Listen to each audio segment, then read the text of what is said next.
Namo tase bhagavato arahato samma sambuddhase.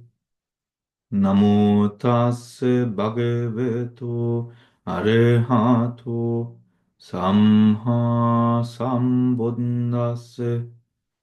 Namo tase bhagavato arahato samma sambuddhase. Kahena vacha chittena pamadhena maya katam achayam kamami bhante bhuri panye tathagate. Kayena vacha chittena pamadena maya katam Accayan kamami dhamme sandittika akalika kayene vacha chittene pamadhene maya katang accayan kamami sange supatipanne anuttere. Let us sit for meditation,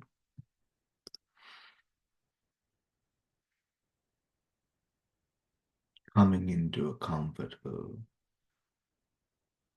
position suitable for the practice.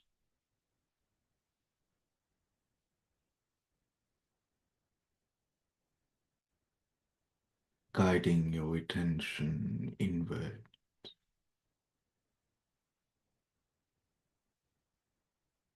with awareness,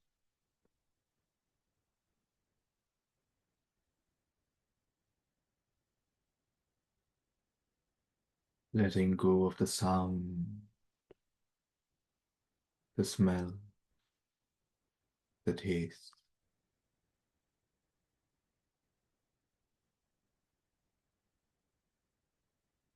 settling into the moment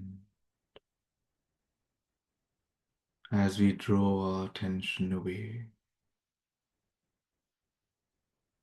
from the external world,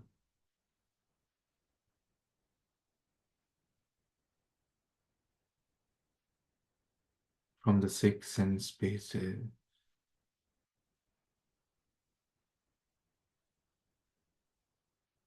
coming to observe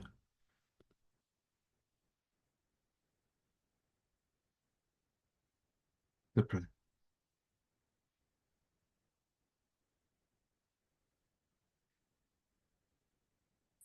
settling into the moment,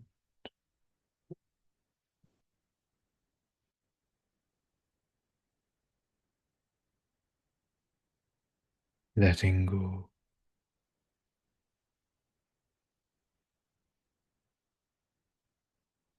of distraction, of thoughts that may take you away from the awareness of the breath.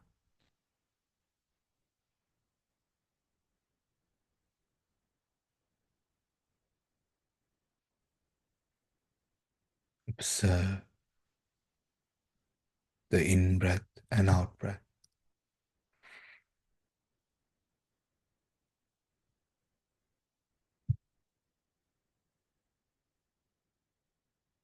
the gross in-breath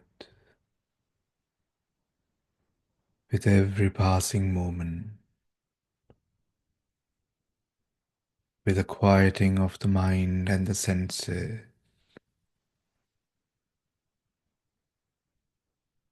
with the suppression of craving and the hindrances,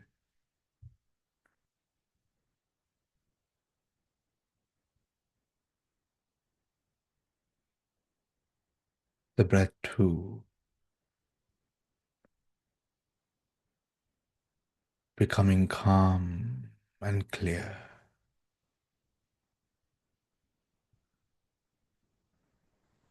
Allow for this moment to be entirely of the Vipassana practice.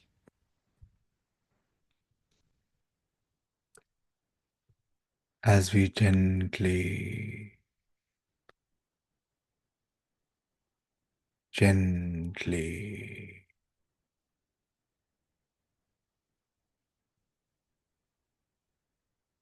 continue to observe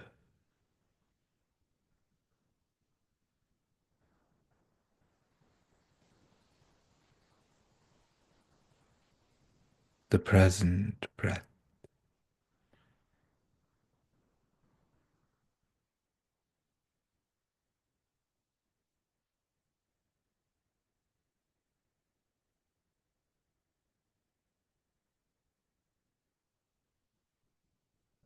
Inspired by the Buddha, Dhamma, Sangha.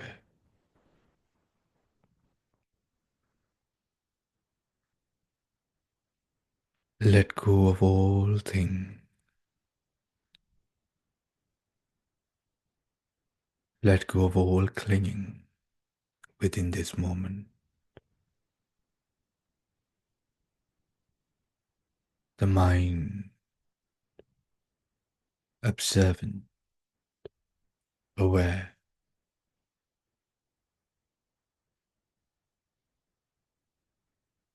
of the breath,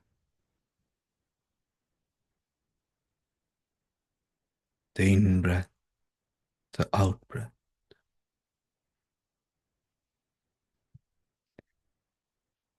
the long in breath, the long out breath. Observe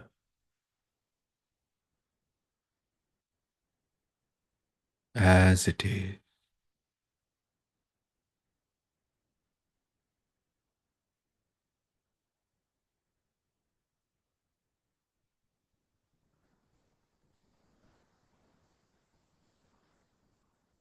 When the breath appears long, noting when the breath appears short, noting.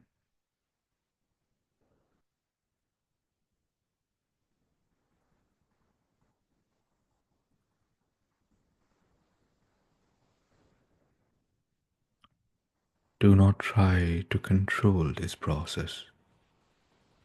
Note as it is. Less of doing and more of being.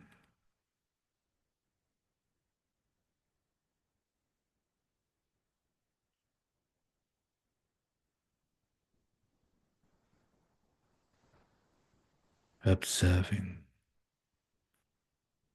with disattachment, alobha.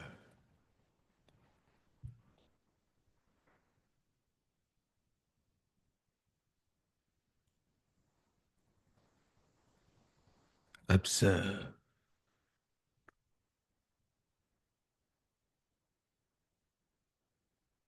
observe.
balancing the indriyas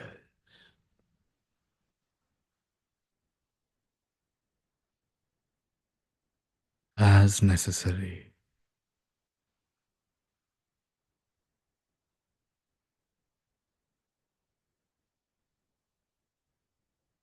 to observe and bring clarity to the moment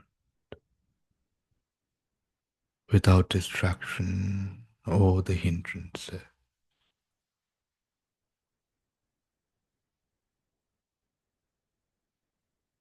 Gently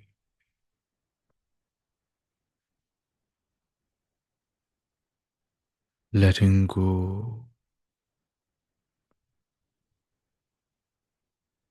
of craving towards the future and the past, being with the moment that is the present.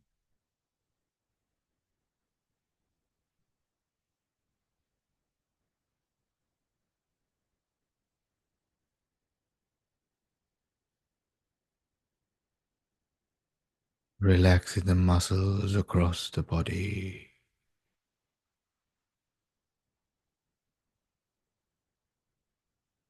as you guide your attention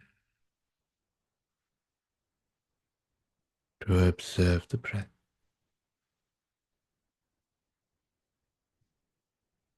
The breath may, in time, become subtler and subtler. But let us not look forward to this happening, but simply be in the moment.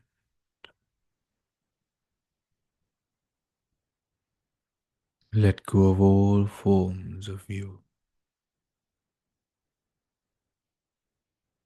Observe, note,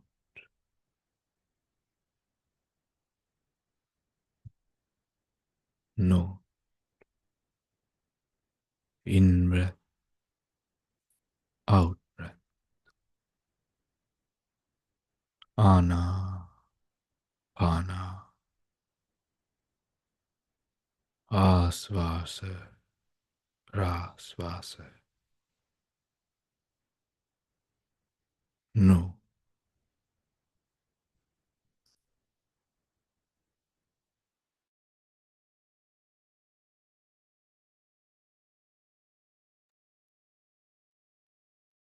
gently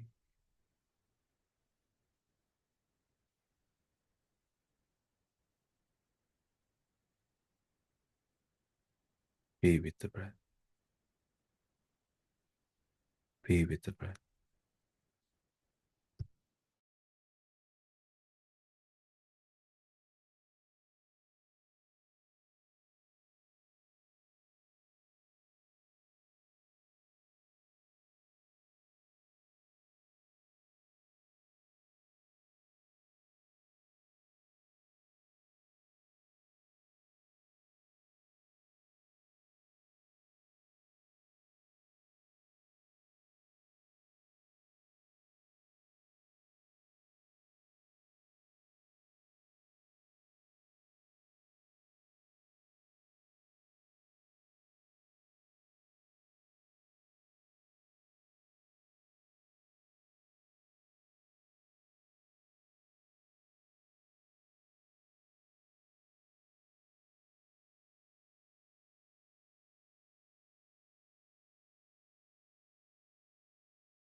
as the breath becomes clearer and clearer.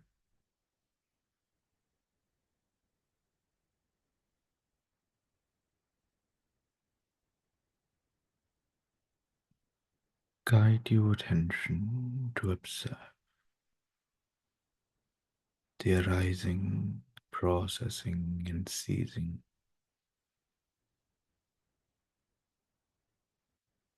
moment of the breath.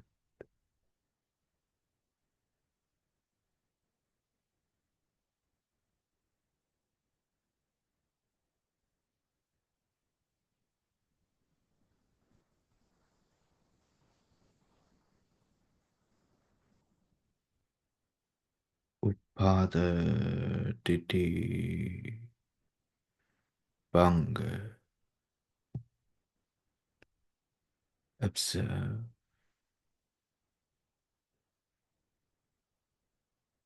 Upada Diti Banga.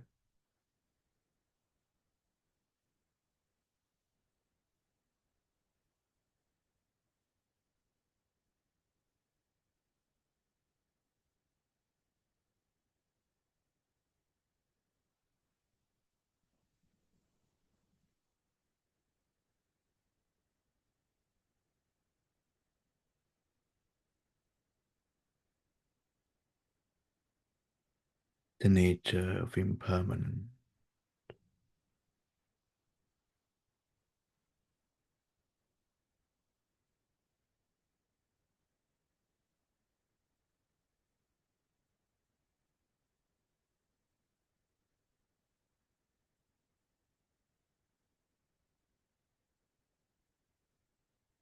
Observe,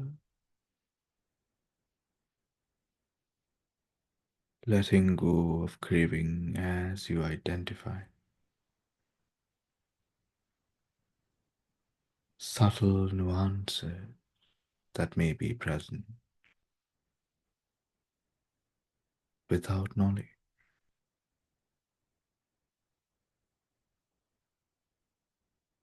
being with the breath, maneuvering the mind to be present, aware,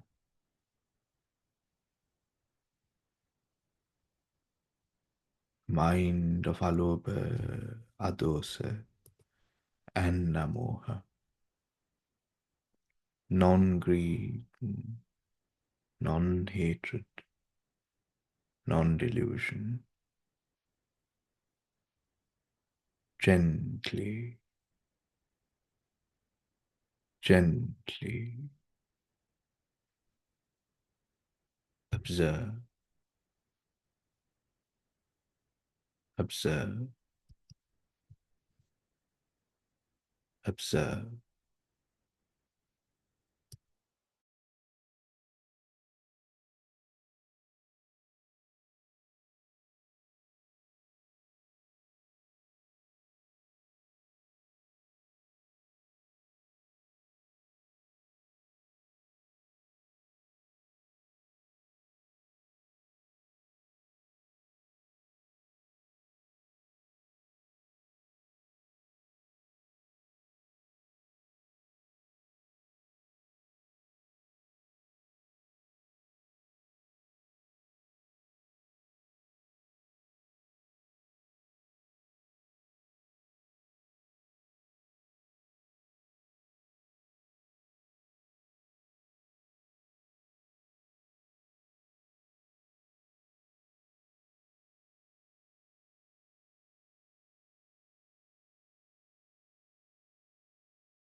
as you observe the arising and ceasing moments of the breath.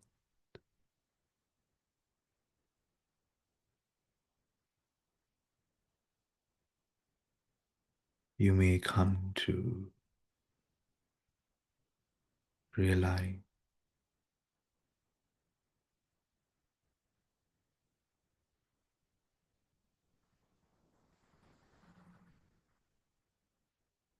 the finer reality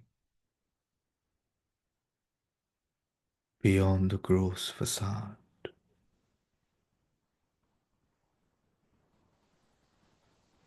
how change occurs beyond the moment that we first come to see, in deeper, more subtle, shorter span,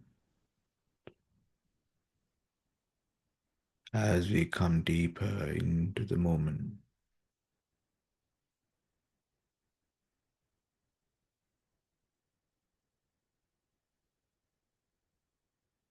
Observe the upada titi banga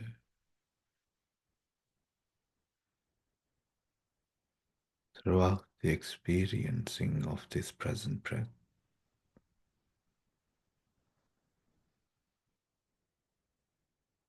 going beyond the convention samuti,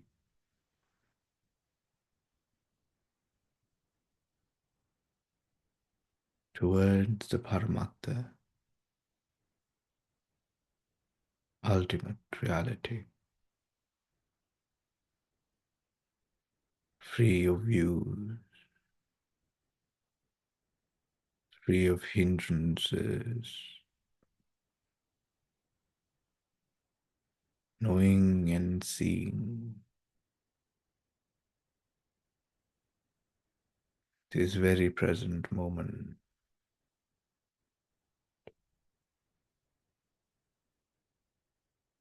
And found within this moment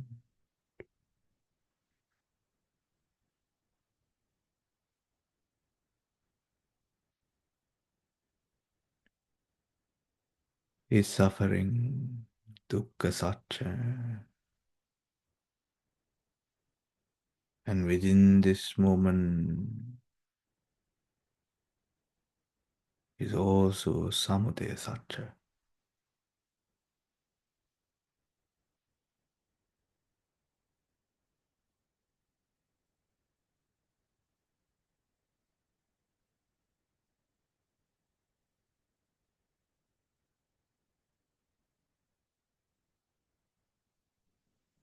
It is all within this very moment.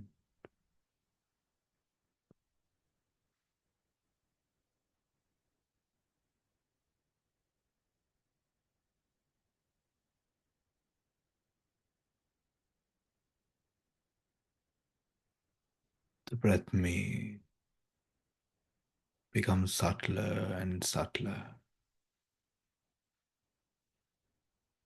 Continue to focus. Pada titi banga.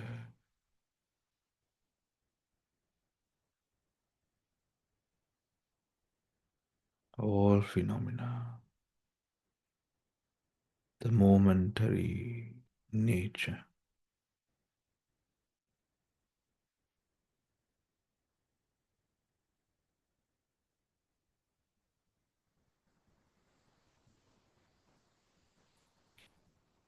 gently,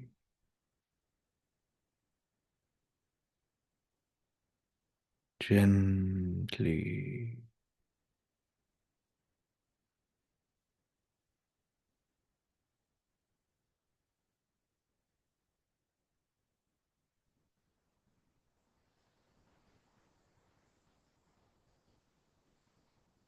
being alert,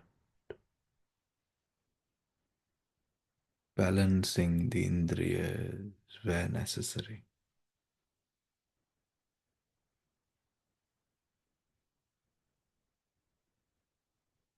letting go of all ties to the external world as we go deeper into the present. The breath. Observe, observe.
Gently,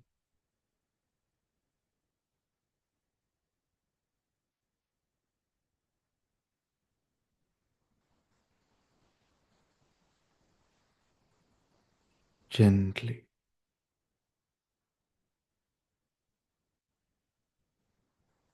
going deeper into the present as the breath becomes subtler and subtler.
Gently,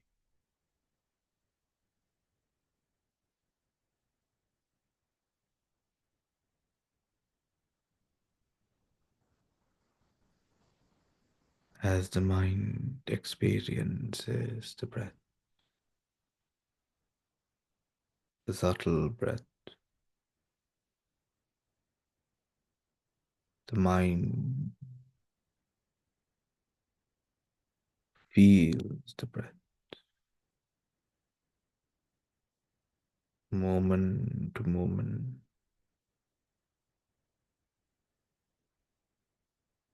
every moment with every consciousness. There is feeling, Vedana,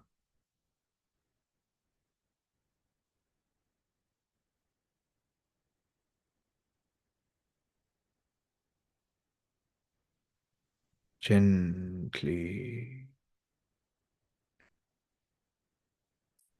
gently,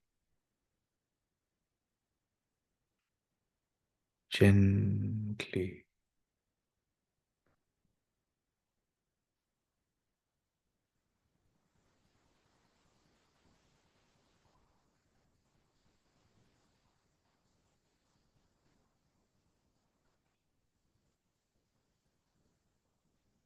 Whilst observing the arising, ceasing,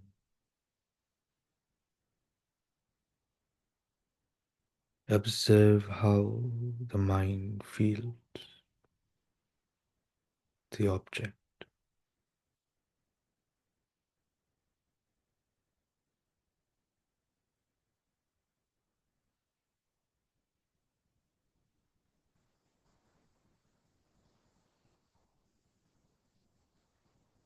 Observe the inference of Vedana in each moment.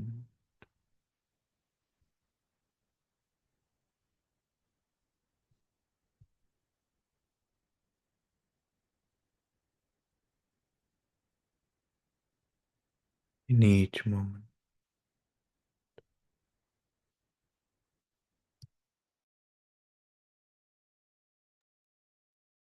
without any judgment,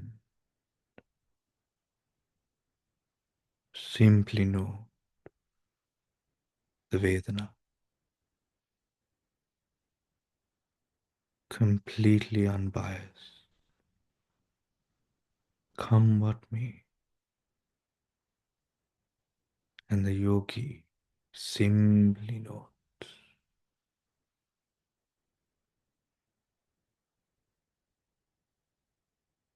Observe, observe, observe.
Gently,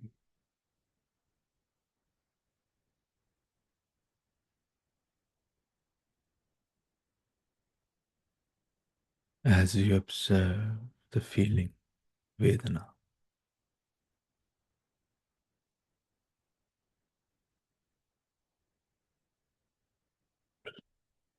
pleasure,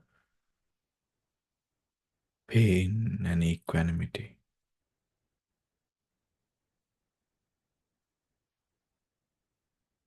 within the moment,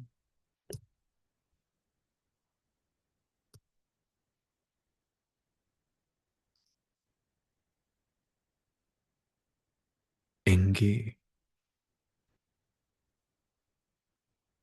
with the ultimate sense of Vedana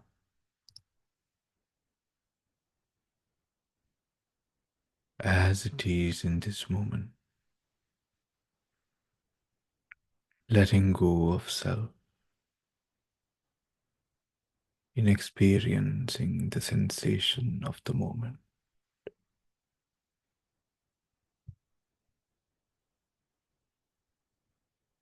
Gently, gently,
gently,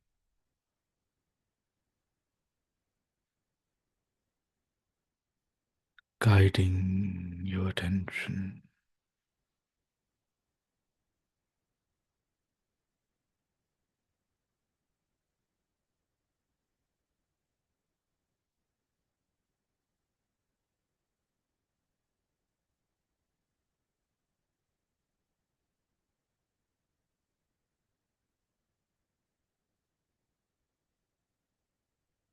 to observe the body recollecting the aspects of the practice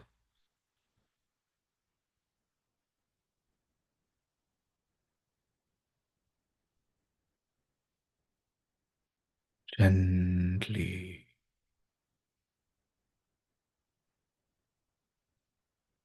gently,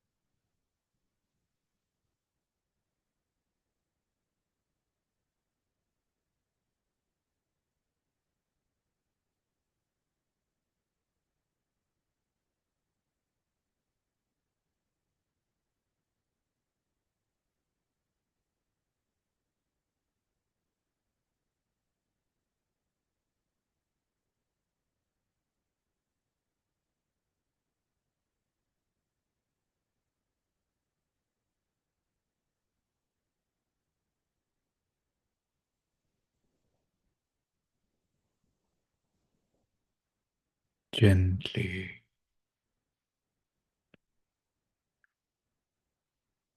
acknowledging the peace, tranquility that may have been experienced in letting go of external inferences to the mind,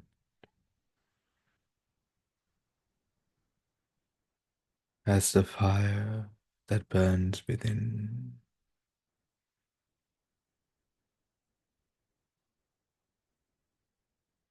needing to consume, to want, is subdued by the wholesome mind.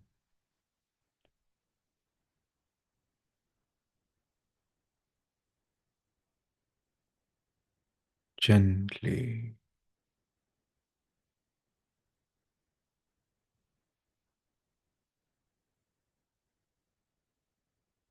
being grateful for this moment of awareness and reflection,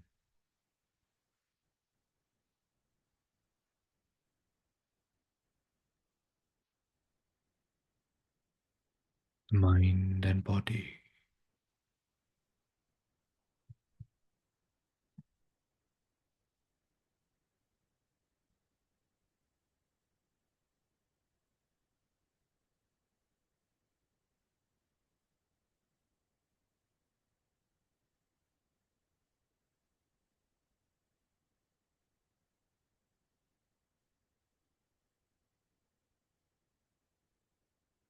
Gently,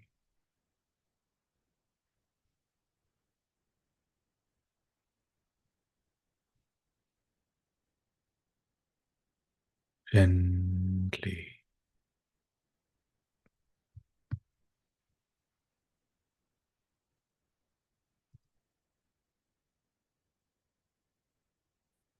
becoming aware of your environment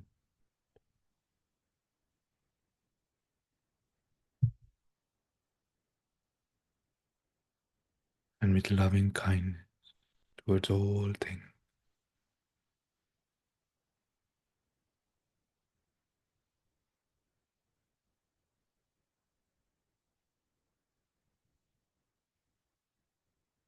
Sadhu, sadhu, sadhu.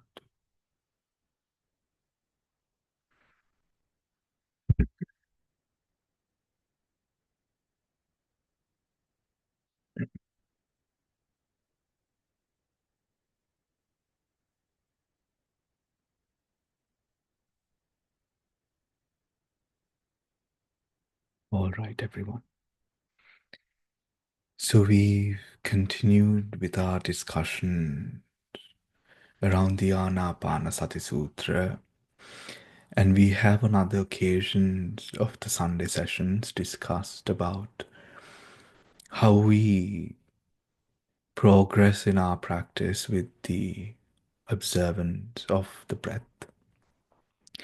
And from the basis and foundation that is laid through that observation, how we come to experience the second tetrad of the Anapanasati Sutta, which focuses on the observation of Vedana.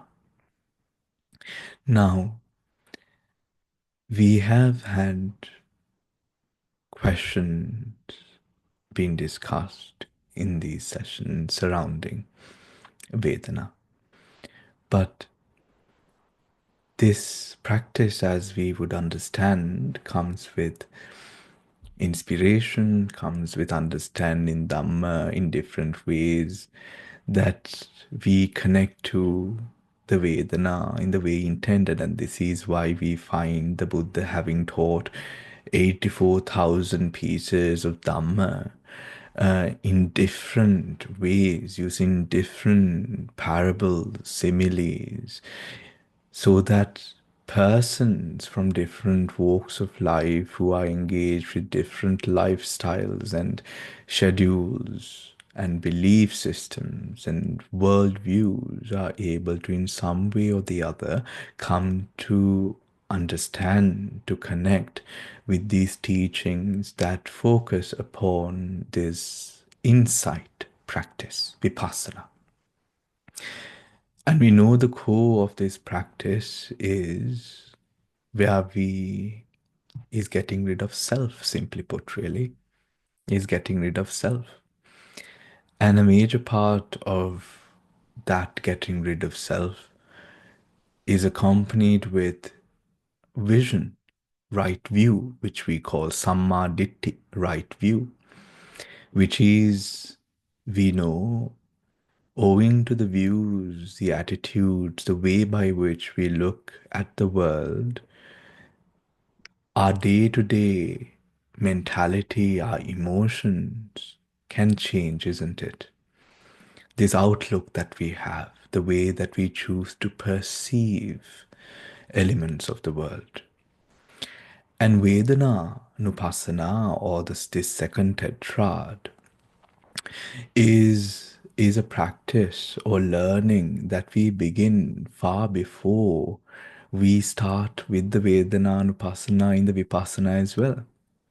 Because, for example, when we learn about eating in moderation, hmm, eating in moderation or eating consumption, hmm, to consume, we might look at something that we really like and then look at something that we do not often consume but is very good for us. We could look at the Vedana, the sensations that arise whilst consuming something that you really want. However, even at that moment, you're observing the tastes. The taste is present, the sweetness or the savoriness or whatever the taste might be. But as you continue to observe, you realize a big portion, a huge portion, a majority of your liking or attraction to this was actually not the taste, but looking forward to it, wishing for it, hoping for it, planning to imagine, the mental side of consumption. And you seated there, now consuming this thing, this food that you wanted, you really wanted, and you realize the Vedana, the sensation of what it really is when you take away all the different views that have been posted, tied to, and connected to this object. When those parts are isolated and we see this through our attention, that object loses, or rather, we have clarity of mind that is no longer persuaded from that wanting, that running behind that is present. And we might discuss this in terms of an object, we might discuss this in terms of an object that is, for example, like consumption. But then you realize this is what I do with everything. I run behind a feeling. I run behind a hope, a manifestation of want, of craving, clinging, the second noble truth, samudaya satcha, in hopes that this is the feeling, the gratification which would enforce oneself emotionally or enforce oneself as an experience. And we run behind whatever experience, grappling behind or through clinging, creating this constant need to do, constant need of a certain high, an enthrallment, a certain sense of excitement. But that is also a Vedana. So in Vedananupassana Vedana, that is Vedananupassana or sensations, when it comes to the Satipatthana, the four foundations of mindfulness, or the Anapanasati Sutta, the sutra on the breathing meditation, we find the Vedana here different to the Vedana that we experience in the conventional world or with the conventional world. For example, a sensation that begins or a sensation that is experienced through the body, when one experiences that sensation, let us say, is the feeling of, as we have discussed, the feeling of eating a certain soft pastry, hmm? Something that is quite pleasant to consume. Hmm? However, even in saying so, one would note, wait, there might be people who do not like pastry, who do not eat pastry. Hence, now you see, there is a disparity. Not everyone consumes pastry and may not have the same liking to pastry as another person would. In ultimate reality, there cannot be a disparity. Only in the convention can there be a disparity. The convention is then made up of views, self belief, which says to us, because I may know the object, familiar to the object, or because of whatever reason, this attraction or wanting arises. Now, yes, there are many reasons in the conventional world for me to be experiencing this one thing. Hmm? For example, if you live in a household with family, with children, with family, with people around, now the cleanliness of the household is not just determined by yourself, is it? The cleanliness or how is everything put away or that is dependent upon four or five other people, let us say. More condition. When it comes to now that feeling that arises, let us say, when you walk downstairs and the house is cleaned, it's not in a mess. Hmm? Let us say. And that feeling that you have connected with the fact that, oh, the house is clean, there's nothing for me to do. Uh, Something of that sort. Now, that feeling is made on the condition of what? On the condition of everything being in the place that it should be, the floor is clean, the kitchen counter, there's nothing in the sink, all of these conditions, isn't it? Now, this is what we refer to as a conventional sensation. Does that make sense? Please do ask questions in for if you have any doubts in mind.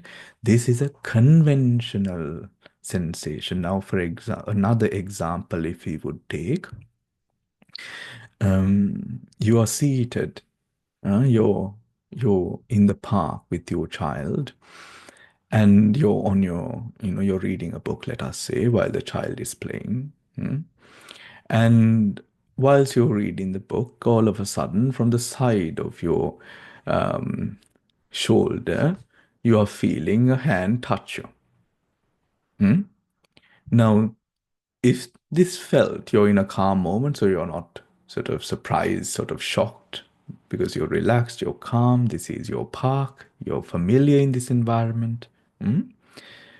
So now, this sensation, because you're aware, because you're a meditator, this sensation doesn't feel like the sensation of your child.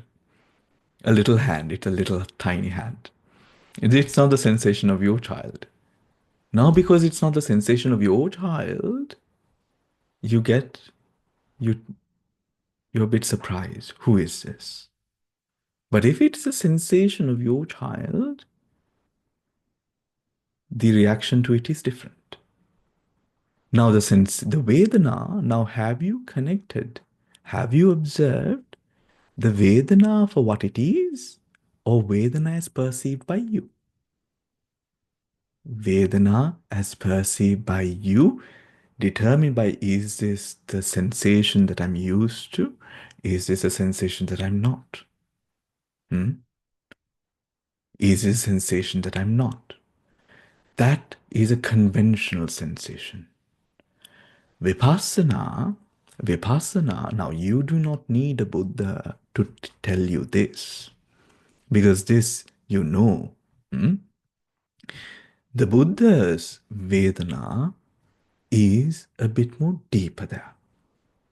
Now, before we do go on to that part, there is a way the question might arise in your mind if you are a meditator who's trying to sort of incorporate sati, awareness, into your day to day life.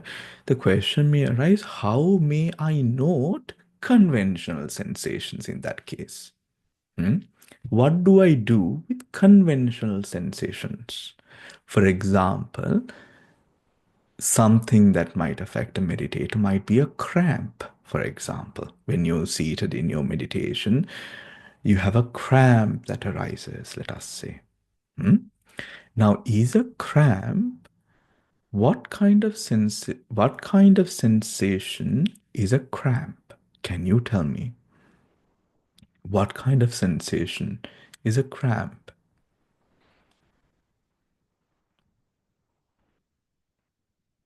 Oh, let me see. You should be able to unmute yourself. Yes.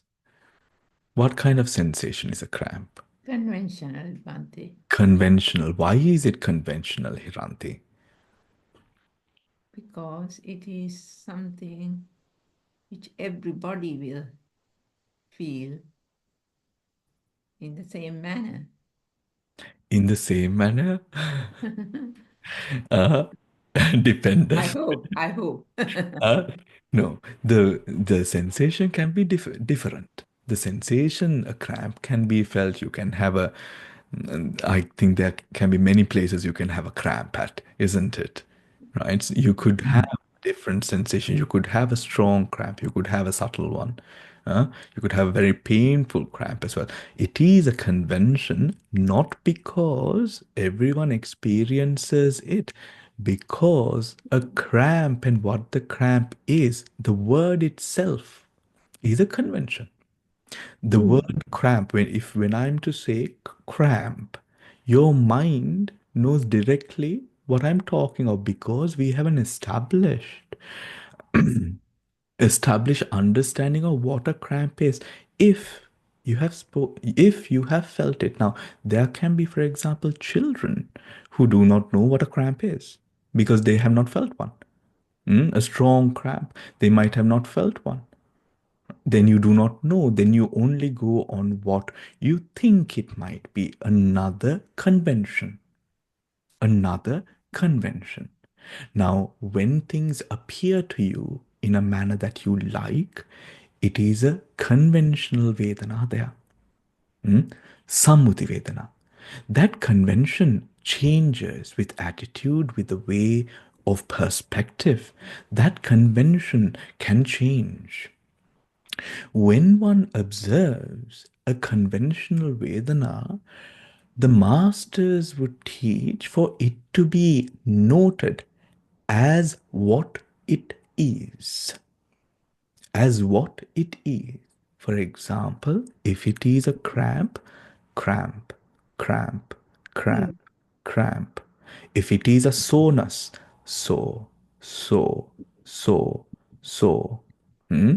If it is the pleasantness of the water, the dews of the water, the wetness, the cold wetness, the pleasant feeling of walking on a lawn in the morning, if you like that sort of sensation, then that wetness that you feel, or whatever component that conventional sensation might be. Not in a way, we do not, of course, we are meditating, we are trying to remain unbiased, but it is a simple observation. We observe with sati and awareness that this cramp or the soreness or the pleasantness that may be felt, we connect to the fact beyond, we use the convention to propel us towards the insight, which is the fact that in that moment, through the convention, if you can go into the finer, the simple awareness of the moment, then that is only a Vedana, a sensation. However, sensation. When we go on to the Vipassana, or when the meditator is practicing Vipassana as taught and as the Buddha preaches there, how do you observe the sensation which is real? Does physicality have a feeling? Does physicality have a feeling? What do you think? Physically, we feel, don't we, Bhante? The question is, does physicality, does a material have a feeling? It does. Yes, I Mhm. think so. It does, I think. What is a feeling in that It's case? the mind, Bhante. Huh? Is it the mind that you think? Now, materiality does not feel. The Yeah, it's the mind, mind. without the mind, if you would take a corpse, or an animal that is diseased, right? Would that corpse or that diseased physicality have feeling? No. No, it would not. Let us say you're in deep sleep. Uh, deep sleep. And someone is trying to wake you up, but you are far gone. Does the body feel? Do you know? Did you feel did you hear the noises, the shouts? No. Why? The mind wasn't there. The mind wasn't taking the object. The mind was focused, the mind was in a state of deep bhavanga, Mm. sleep state, a sleep state. Physicality does not feel, the mind feels. Feel. When the mind feels, it is only in that feeling as a continuous word, verb, continuous verb. As such, the object is not there to make the mind feel, but it is in the nature of the mind to feel. Mm. Mhm. It is the nature of the mind to feel, it is not the object that makes the mind feel. The mind feels every moment. Vedana sensations arise each and every moment mm, with every consciousness. Just as if you have a mug in front of you or some sort of object, or even just caressing your own skin, when you just rub against, you can see that the Vedanas are live. This liveness comes from the fact that sensations arise each and every moment. However, whilst this might be or seem the most obvious thing in the world, it is not too obvious to who we say as who the Dhamma notes as ordinary people, meaning people who do not cultivate insight. Because when that feeling arises, that I'm relating to the ultimate feeling, when that arises, because we are living with a certain worldview based on self, the proliferated feeling is what we cling to. Meaning, the raw, true feeling is saturated or covered up by the conventional feeling. Why? Because of our natural tendency to cling towards any object, taking it as self. Now, let us say someone who is yours, let us say your family or someone close to you, your partner, or whoever that might be, when they do something, why does it irritate you? When they do something, and this thing can be the most normal thing, uh, and sometimes when they do certain things, it irritates you.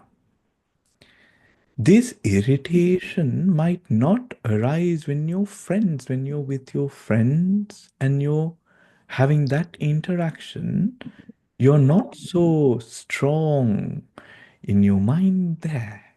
The expectation, or, it's lesser.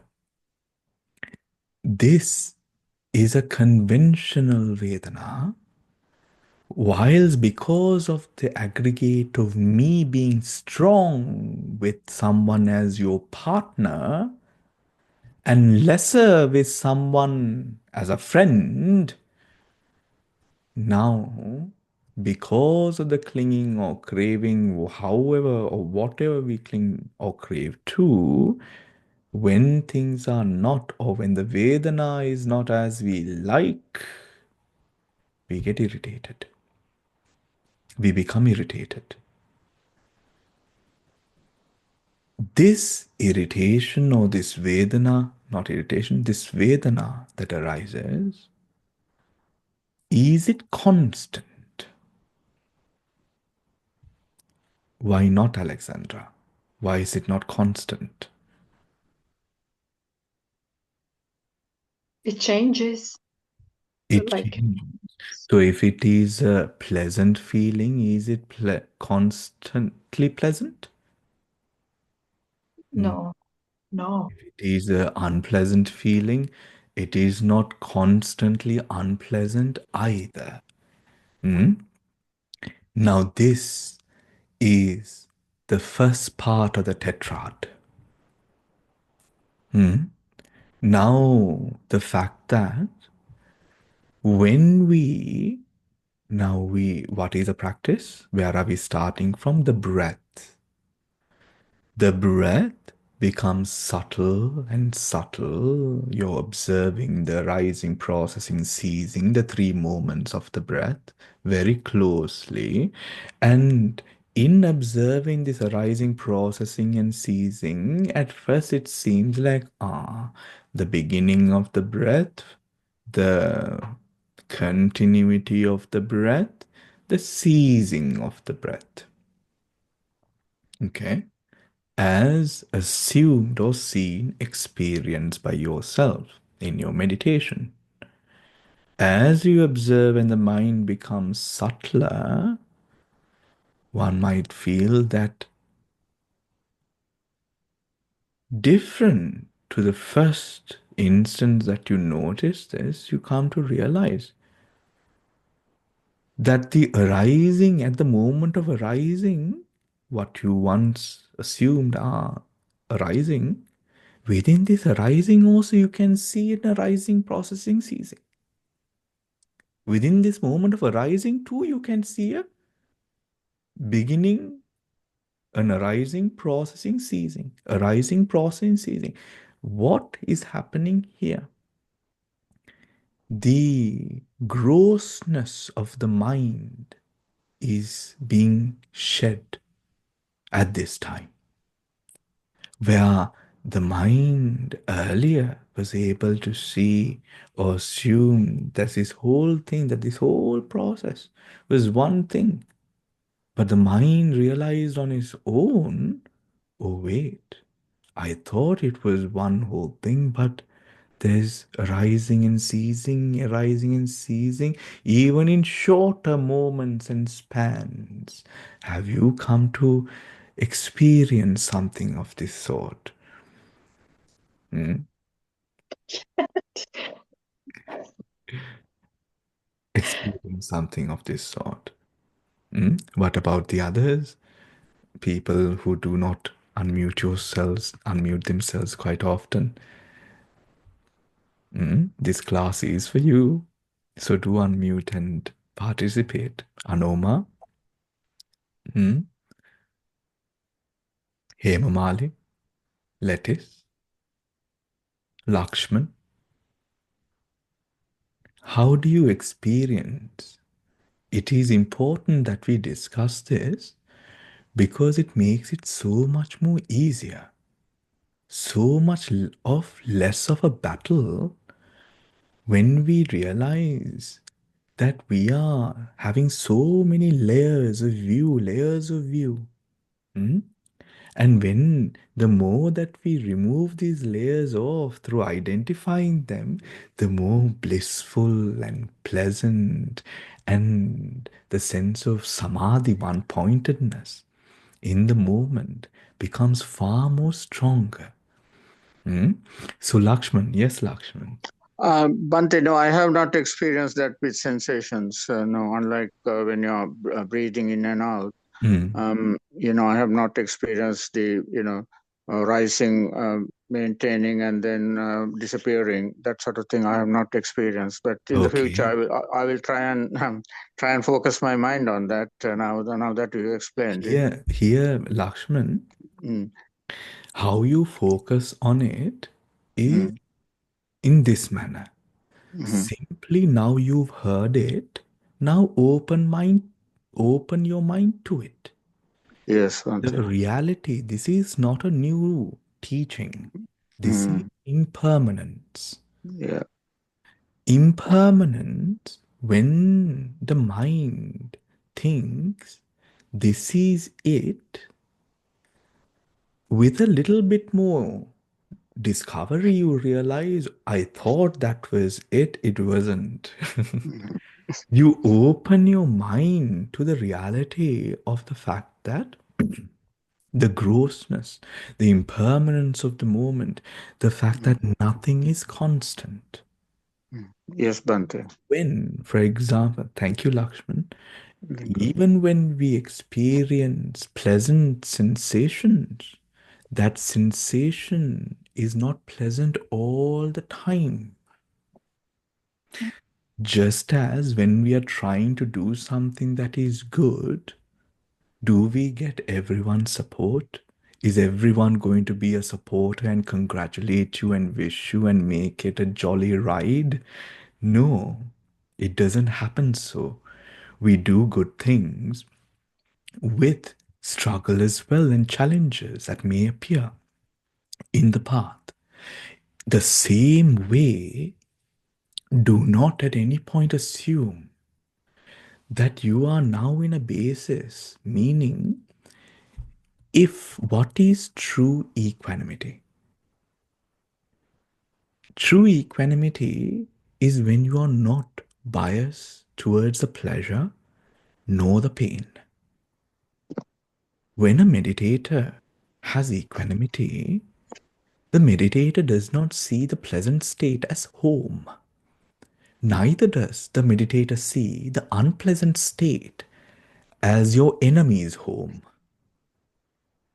For the meditator, this is what is. There is nothing more to it or lesser. This is what is experienced in the present. However, the meditator does not need to conclude and come into a decision and say, this is it. Because remember, when the Buddha says nothing, shunyata, emptiness, speaks on emptiness, then something cannot be the final it. Because it is always the final. When you go deeper, you realize even with something that you wanted to consume, you wanted it so bad, you craved for it, but when you finally got it, it is almost as if all of that longing and craving was somehow also not enough for the amount of or how fast you consumed it. Now you want it again, and you want it again. That sense of craving that arises to this moment or to a moment in the future, this Vedana, to see the ultimate Vedana, what we connect to is the raw form of Vedana without the convention. Without the convention. Now, what questions would you have in your mind at this point in listening to this? How would this relate to you in your practice? Hema Mali, Yes, yes, Bante. Actually, we can see the difference, Bante. Now, what is the difference, Hema Mali? now, for example, Huh? as you said, for example, Bante, the gross and the subtle, we can realize it, and subtle also. Sometimes, it's like a dot, uh, like thing, and then sometimes cold, Bante. Uh, uh, it varies, uh, Okay. and watching mind, yes, Bante, you can Mhm. see Okay. it varies here. Okay. It varies, and then what do you do there? Just simply watch. Hema Sorry, Mali, now Bante. this is this is going to be your supper today then, Yes. right? So because Because of you, Bante, actually we need no, patience. okay, let's not put the view in there, Hemamali. Let's wait with the Paramatma. Advice, Bante. Hemamali, there with the Vedana, you see, this is exactly it. When you are observing even the most subtle experience of the breath, Yes, Bante. when it becomes so subtle that and so short, at this moment there is still an object, yes or no? Yes, Bante. Then I There felt is an cold. object. Cold. All right. Yeah. There is an object here, Mamali. Yeah. When there is an object, now observe the mind being with this object, Yes. taking this object, Yeah. the object arising. Yes. Just like imagine Hemamali, when you would drag your finger along a certain pattern with great focus, when the mind has any object, there is feeling. Yes. When there is feeling, the mind feels the object. Imagine your fingers being brushed across a sandpaper with all those little granules. There is a experience of the breath. Yes. Observe the sensation that occurs with a sensation, Vedana that occurs, Vedana Cetasika. And what is the Vedana? What is the sensation? The sensation is not whether it is pleasant to you, not whether it is a place that you want to be in, not how you feel about this. No, no, no. Because then we are connecting that experience and dulling it down to convention again. Because comfortable to whom? There, when we experience, again attributing to the mind feeling the object, there in that feel, it is pleasant, unpleasant, or neutral. When it is not pleasant nor unpleasant, it is always neutral. So Bante, at that point, when we watch the feeling in at the present moment, we, as it is, yeah? Is that okay? පොඩ්ඩක් ඉන්න හේමාලේ. Uh, How do you observe the feeling? Is the question. just observe. Yes. Observe with sati, present moment. What is your point of focus?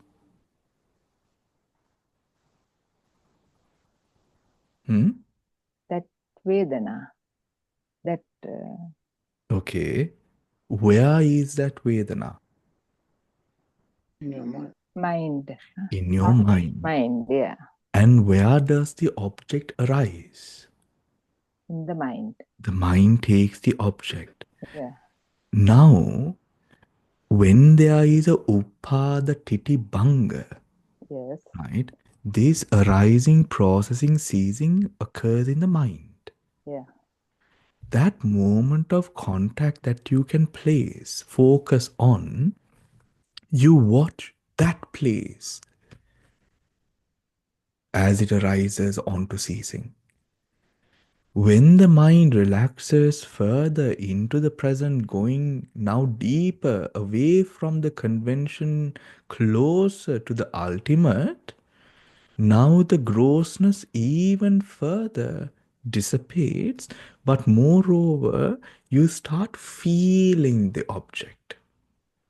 You start feeling the object. Imagine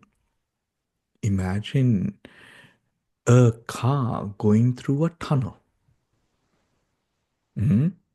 A car going through the tunnel.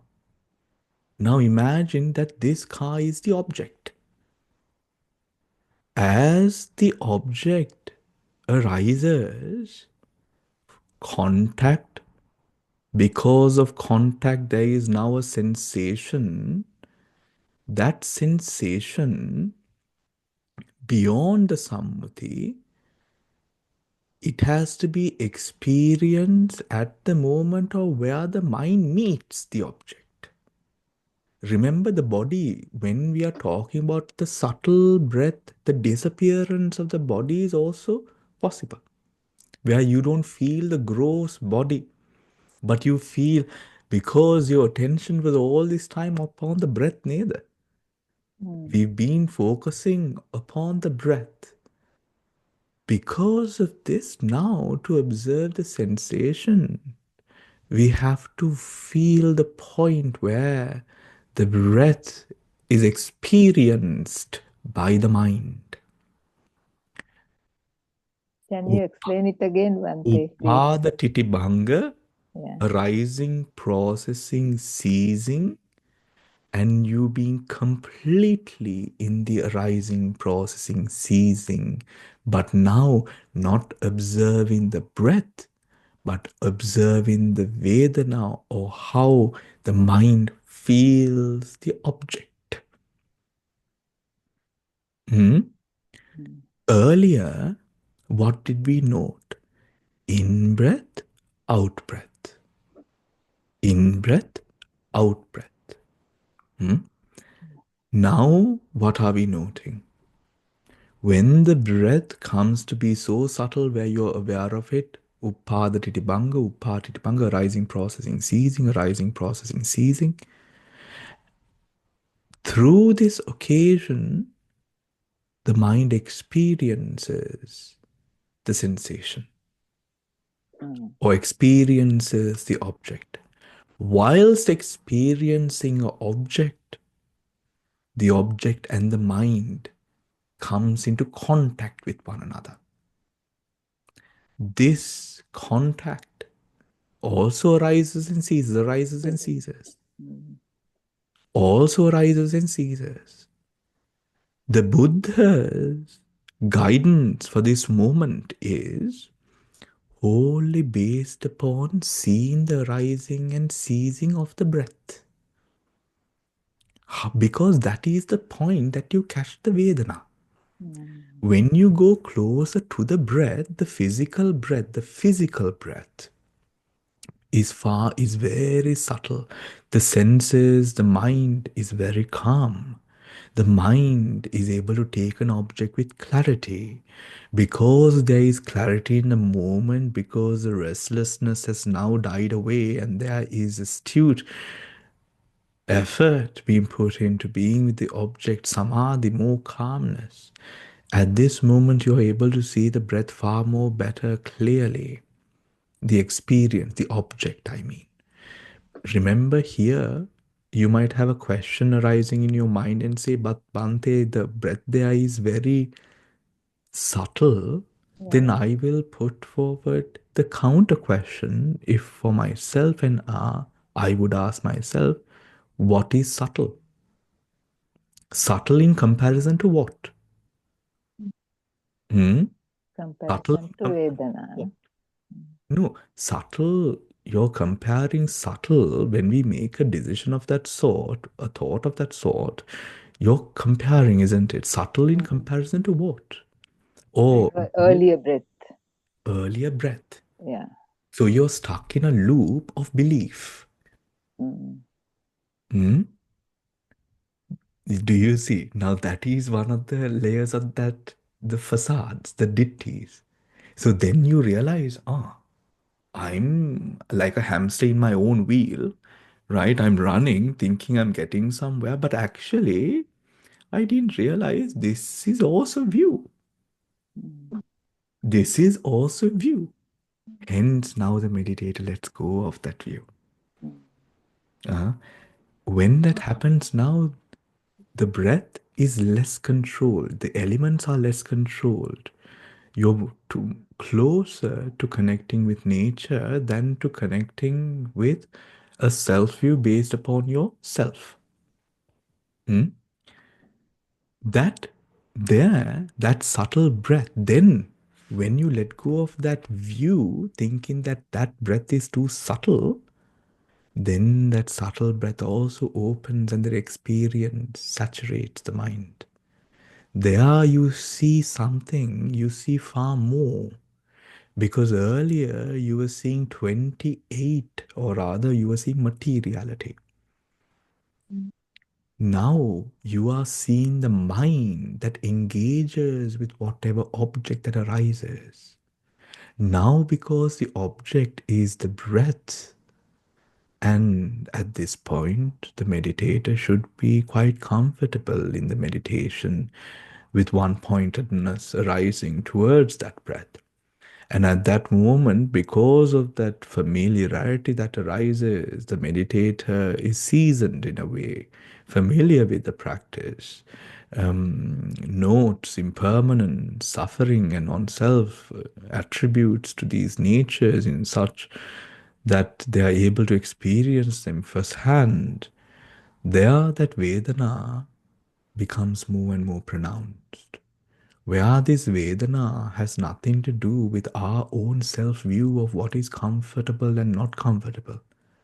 This Vedana is a mere vibration of experience, truly like rubbing against a sandpaper. Those granules, all of that put together with views, with views, ditti, is when we cling on or create the convention, the prajnapti, and cling on to it. But deep within these prajnaptis are made up of all of these Vedanas, feelings. Just like, for example, sugar. Isn't it? How many things can you create with sugar? It tastes different. At the end of the day, it's sugar. It tastes different in different colors, some dark, some light, some smooth, some not, some thick, some very thin, regardless sugar. But are we experiencing now, if you have, when you eat and if you do your mindful eating, even with sugar, whatever sugary treat you eat, just observe it. Just observe it. And when you do observe, you realize that at the end of the day, it is just simply a chemical reaction, or rather a reaction to that sugar taste. The sugar taste may appear in your mind as a convention where you say this is sugar, right? And then the sugar taste also has, almost as if you look at it from under a microscope, and you realize this sugar taste is simply just a bland substance. In that taste, true, there is nothing.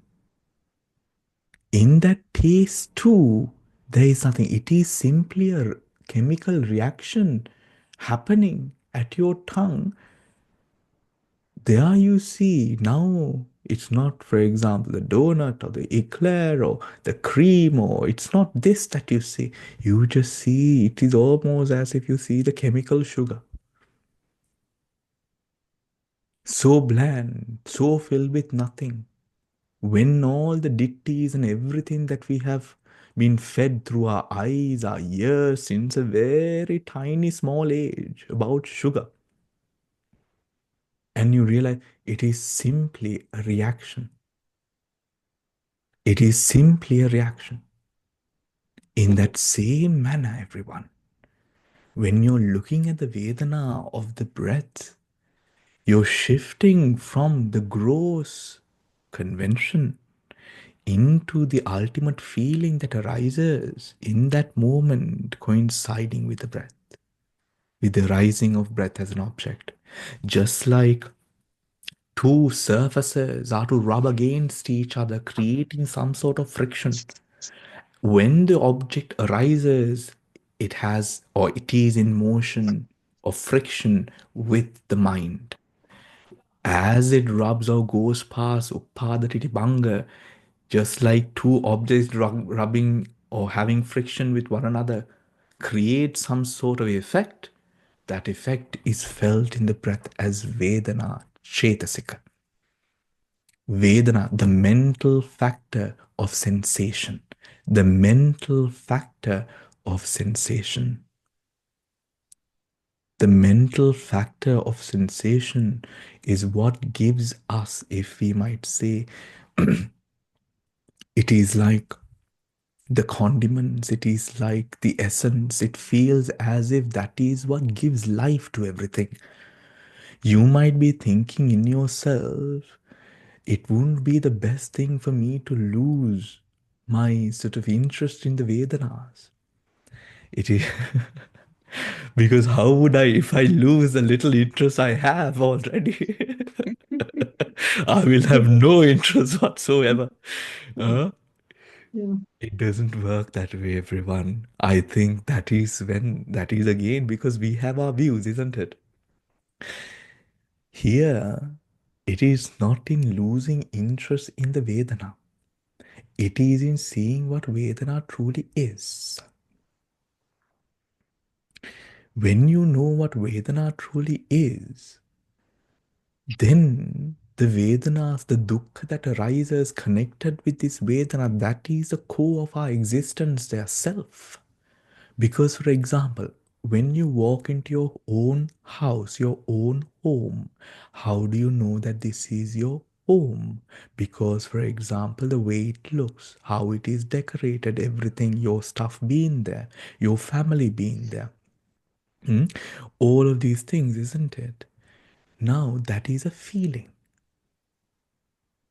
When you walk into a room, the smell of a room, when you see things in the room, the way or where you've kept your things, how it is placed, all of that feeling arises not only in the body, it arises body base, it arises in the eye, the ear, the nose, the tongue, and the body. Not only that, feeling arises in the mind base as well, because you can completely feel happy or sad in just thinking about things, isn't it? You can. So feeling Vedana arises in all of the six sense bases.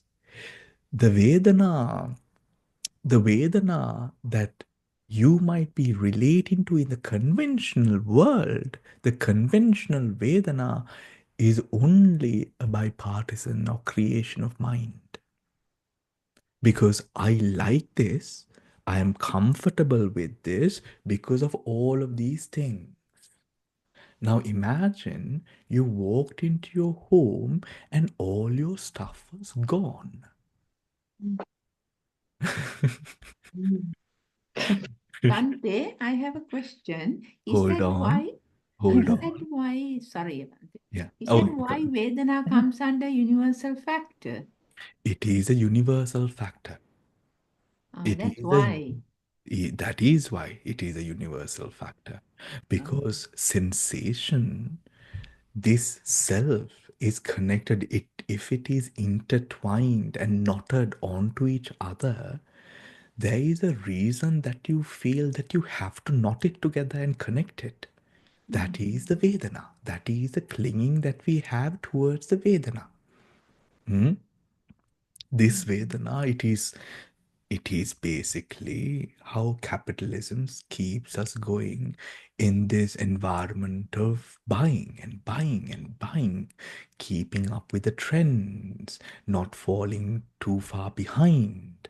All of these conventions that make us sort of into hamsters in a wheel, because it is that Vedana.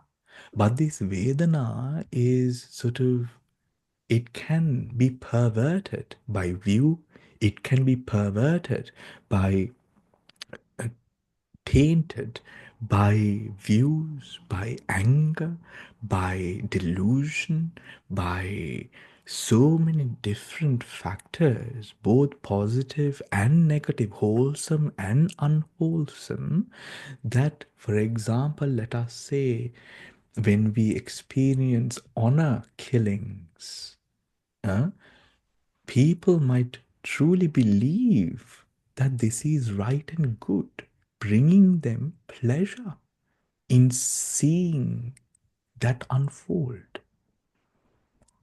Vedana that is not universal is always conventional, because that convention or that state is so because of so many conditions that presents it as so.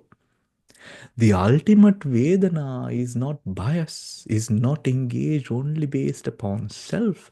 That Vedana is momentary.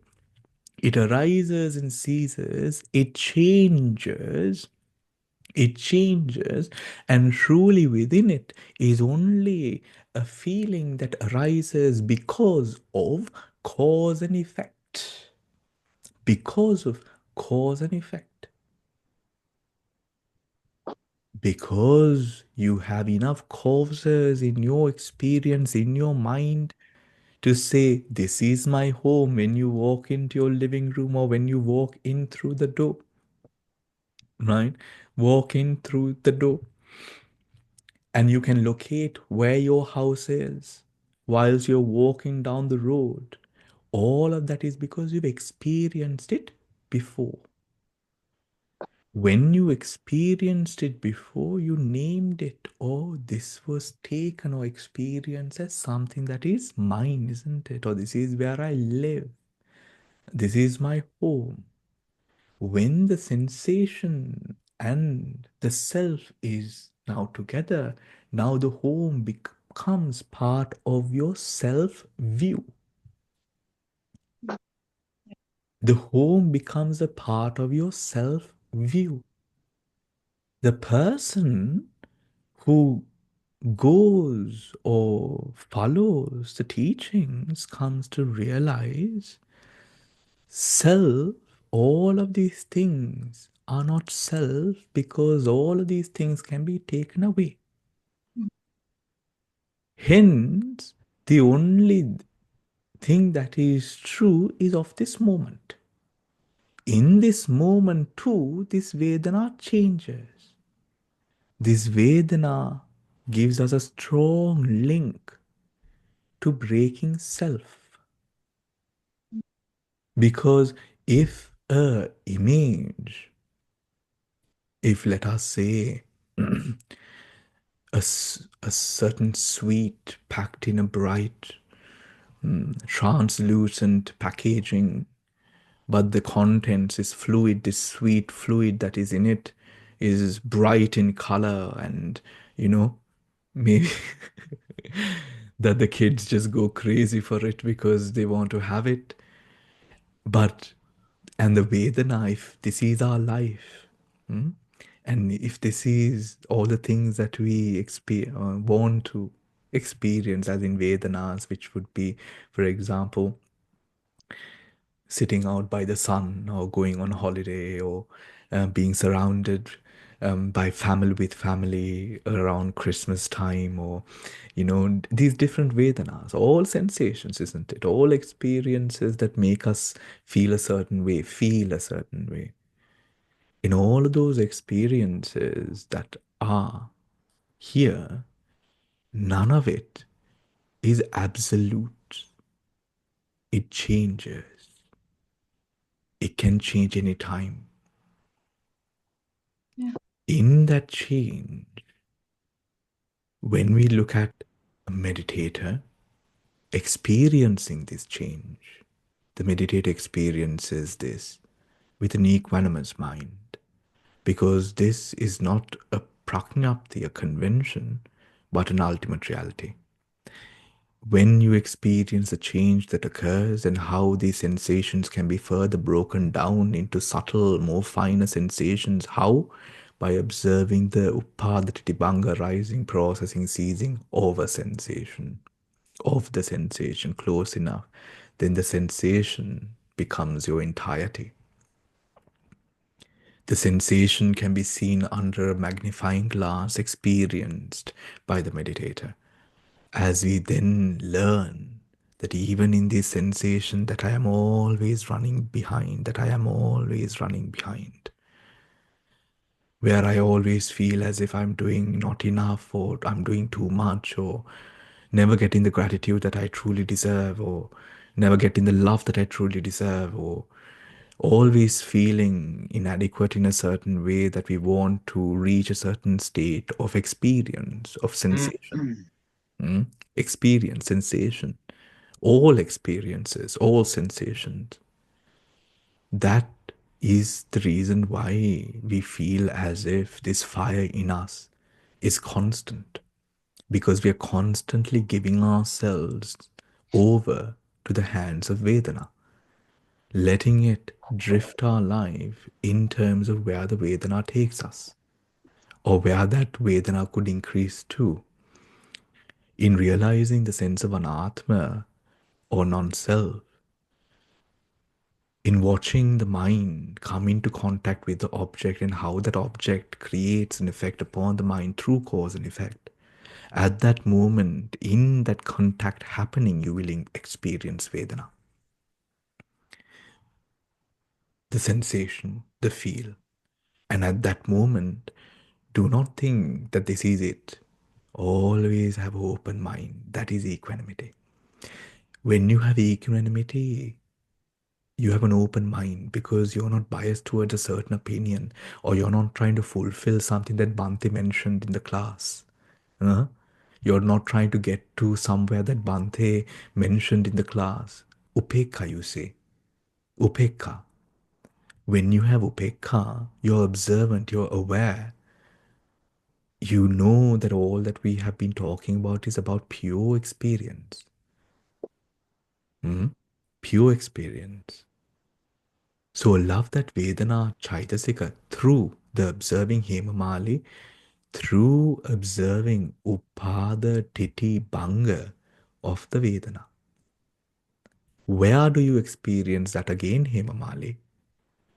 You experience it by watching the moment that the mind comes into contact with the object. What is the object? When we are practicing anapana breathing, the object is the breath. Even when the breath becomes so subtle that it is almost just as a dot or anything else even more subtle, that is the object. That's all you need. That's all you need. So out of these 45 minutes or so, that's all you need to remember. So Forget everything Bhante, else. yeah, Bhante, that means that when Vedana arises, we have to watch in equanimous mind. Just watch. No? That's When, observe it where? in equanimous mind. In the equanimous mind, with Mind. the equanimous mind, Simply watch. the experiencing of the breath. Experiencing of the Simply watch the experiencing of the breath. breath. Okay. Huh? Right. Bhante, may I ask you something? Thank you, Bhante, Yes, sir. yes, Bhante, can I ask you something, please? yes, still. Right. Bhante, thank you for your explanation. It made us look to when we actually see something while an experienced meditator, right? He experiences it like what is that is really the Paramatta Satya, because he doesn't. It's not like saying, oh, this is painful and this is not, and this is neutral, but he experiences it just as equanimous. So there is no selfhood or self-view that this is pleasant or this is not pleasant, but just experience what it is with an equanimous mind, and that is Paramatta Satya. While somebody who is practicing a lay person who hasn't become experienced, when we watch it or when they watch it, you would always have, because a self-view or a perception or selfhood has come in, whether you like it or not. So therefore, you will say this is pleasant or this is unpleasant. And if you had no pleasant or unpleasant, you would just say it's neutral. But that's very different to the equanimous mind of an experienced person who actually experiences ultimate reality without any selfhood or self-view or craving. So they have got rid of craving. But the one who's beginning to meditate and who hasn't progressed would not experience it like that, but the craving and the selfhood and the selfhood, we we look at it as if it is pleasant or unpleasant, or just say it's neutral. So when to go into that, you have to look at that point of contact or the object on the mind, and really come to that moment and see it for what it is and experience it without imposing your perceptions and your views and your selfhood. So so Bhante, what you explained was is actually slowing and observing and making it. Now, Dil, I want to just say you gave a bit of a summary, but I want to tell the others this is also Dil's summary.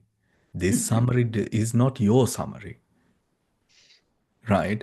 Remember, my words might mean a certain way to Dilsiri and all everyone else, because dependent upon your own view, meaning your right view and the level to which you experience the Vedanas, right?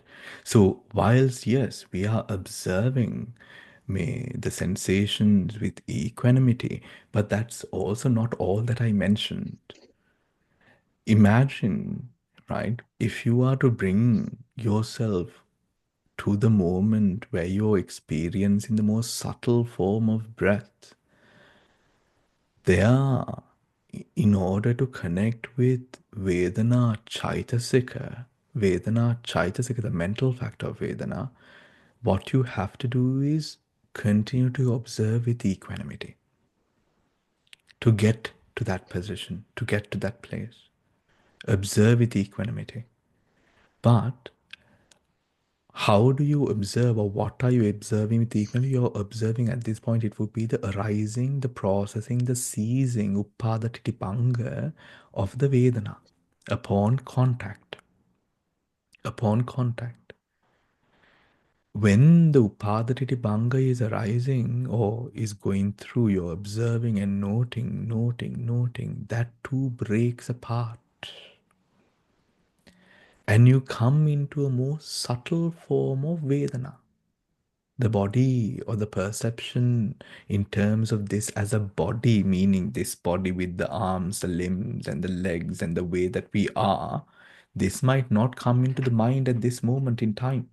All you see is Vedana as a Cetasika, the mental counterpart. The mental counterpart. To come to this point with your sammaditi, because that is dependent upon your practice, we come to settle the mind, inspire ourselves through impermanent suffering, non-self,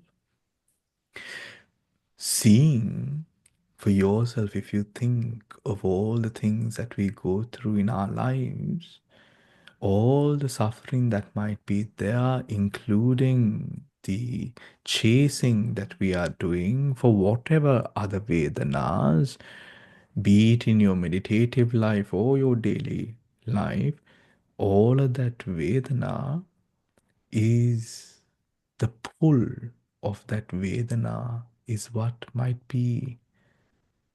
It might be interesting to see how much of a pull that Vedana has. And in a person, being able to free one's being from this attachment that we have to pleasing that Vedana, there you find your path forward. This relates, or this can apply to your lay life as well as your meditative, your journey in that course. It applies to everything, even your vipassana. When you, through the vipassana, you see the changes of the Vedana, that it is not constant, that this Vedana, that there is an effect that this Vedana is experiences the effects of your volition. For example, if you are in a positive accepting volition, the Vedana is different. If you're in a rejecting mood, then the Vedana is different. If you want to be with this sensation, the Vedana is different. If you don't want to be with this sensation, the Vedana is different. If you think you have other things to do, the Vedana is different. If you think that there are better things to do, the Vedana is different. That Vedana changes. That is why we say, okay, sound, what this sound appears to you when you have views, the conventional Vedana is not entirely the ultimate Vedana.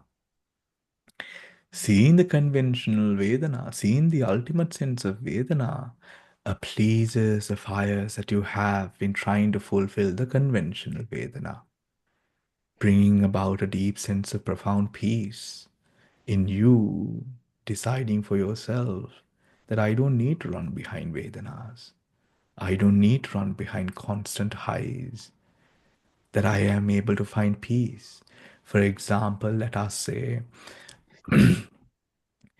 a person who's lived in a crowded house all their life, born into a big family, grows up with siblings, you know, boys and, and friends and, all of these things, experiencing a crowded house, right? And then gets married, goes into another crowded house, now has children, Another crowded. Now the children's friends starts coming over. House gets even more crowded and noisy, and you're filled with, you're with people all the time.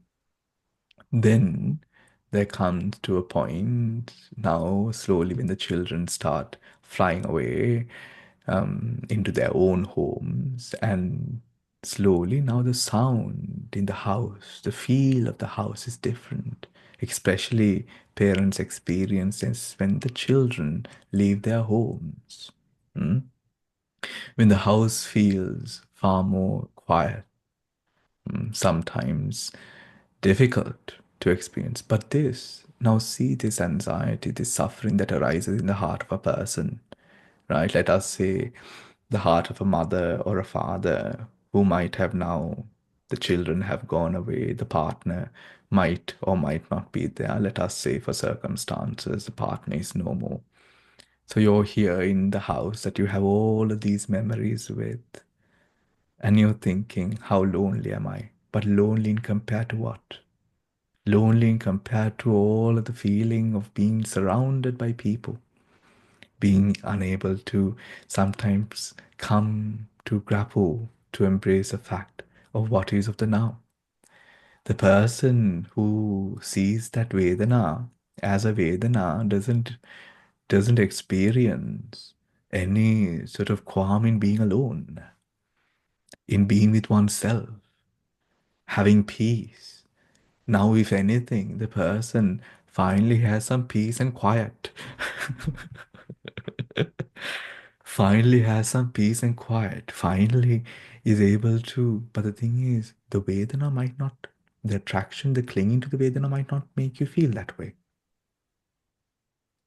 But when a person truly finds peace through that manner, then the wanting, the change, the wanting for change, the wanting for rebirth, kama tanha, bhava tanha, vibhava tanha, the craving for sensual pleasures, kama tanha, the craving for becoming, bhava tanha, the craving for non-becoming, vibhava tanha. These are the three types of craving that arises. When you crave, why do we crave for sensual pleasures? We crave for sensual pleasures because every sensual pleasure is experienced through a moment of, because of contact. When contact occurs, right after contact, a Vedana arises, giving life to what we are experiencing. Like that bright sweet that entices the child to want to eat it. Just so, each and every sankhara has has a similar reality when it is cognized as an object through the mind. Through the mind. Because of this addiction to Vedana. Just like, for example, when we consume, especially those who work in advertising, know the moment that the advertising, the best moment for people to be taken aback by the advertising. When you have a bit of pain and you show them a bit of happiness, it makes you take it far more. You remember it far more.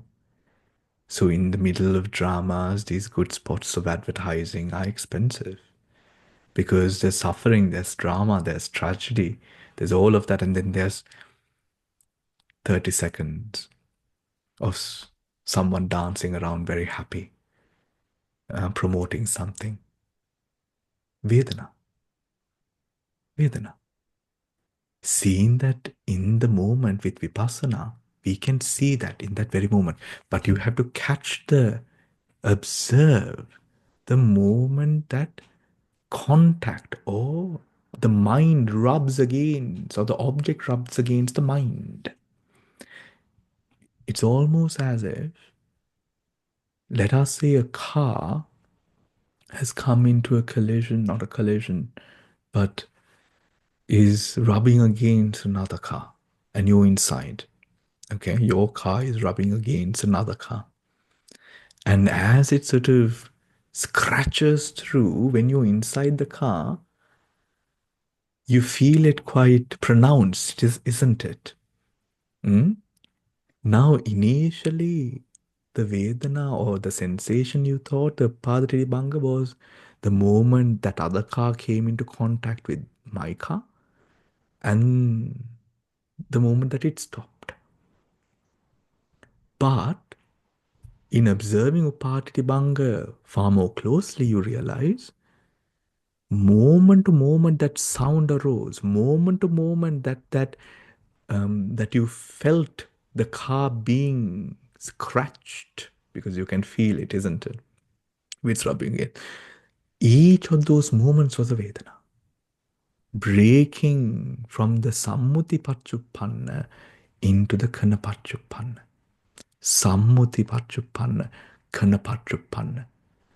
There, the Vedana, then when it breaks, Ganasanya of the Vedana, the compactness of that Vedana breaks apart. There you come to touch and realize the Chaitasika Vedana, which is not biased, which is not connected to any of these stories, which is simply the raw form of Vedana. And that is what we approach beautifully with the Anapana Sati Bhavana, where we experience the breath, one pointedness of the breath, samadhi with the breath is there as we persist with Upadhatitibanga observation over the breath. Then when the breath is stable, it is clear, then we observe this breath is still arising subtle, but still arising as an object taken by mind. How does the mind experience the object? There is an experience, there is a feel there. That is the Vedana.